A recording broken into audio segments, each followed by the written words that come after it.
জিমে যাব বলে রেডি হয়ে বেরোলাম, ট্রেনেও উঠলাম, বাট জিমে আর যাওয়া হলো না। কেন? আরে দাঁড়াও দাঁড়াও, বলছি, পুরো ব্লগটা দেখো, তাহলেই তো বুঝতে পারবে কেন যায়নি। আমি যখন বাড়ির বাইরে বেরোই, তখন আমার একটা অভ্যাস আছে, আমি সুরজিতের সাথে কথা বলি যখন ও ব্যস্ত থাকে না সেই সময়তেই। তো তাই জন্য ওর সাথে কথা বলছিলাম, আর হঠাৎই আমি ওকে বলেছি যে আমার না যেতে ইচ্ছা করছে না জিমে। তো কি করব? তখন ও বললো ঠিক আছে, আমার তো অফিস ছুটি হয়ে যাবে এক্ষুনি, তুমি চলে এসো। তো তাই জন্য আমি বালির ওখানে গেলাম, তারপর ওখান থেকে ও আমাকে নিতে এসেছিলো, আর গেছিলাম হচ্ছে ওর অফিসের ওই এরিয়াতে। তো এখানে গিয়ে ফার্স্টে আমরা একটু আইসক্রিম খেয়েছিলাম, অনেক দিন পর এখানে আইসক্রিম খেলাম, প্রায় 1 বছর বলতে পারো। কেননা ওইখানে আমরা যখন প্রেম করতাম তখন আইসক্রিম খেতে যেতাম, ভীষণ ভালো লাগে, ওখানে অনেক রকমের ফ্লেভারের আইসক্রিম পাওয়া যায়, তাই জন্য দুখানা খেয়ে নিয়েছি।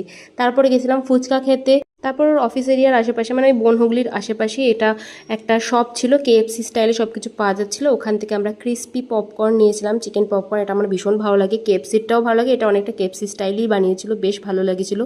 তবে বার্গারটা খুব একটা ভালো লাগেনি। তো তারপরে এই তো খাওয়া দাওয়া করলাম, একটু বৃষ্টির ওয়েদার হয়েছিল, তারপরে দুজনে একসাথে বাড়ি এলাম। পুরো স্কুল টাইম আর কলেজ টাইমের কথা আমার মনে পড়ে যাচ্ছিল। ওই কলেজ টাইম স্কুল টাইমেও আমি একটা এরকম টাইম থাকতো যে টাইমটায় সুরজিতের সাথে দেখা করতাম। তো আজকের ব্লগটা এইটুকুই, বাড়ি এসে একটু কোল্ড ড্রিঙ্কস খেয়েছিলাম, দেখা হচ্ছে নেক্সট ভিডিওতে। ওকে, বাই।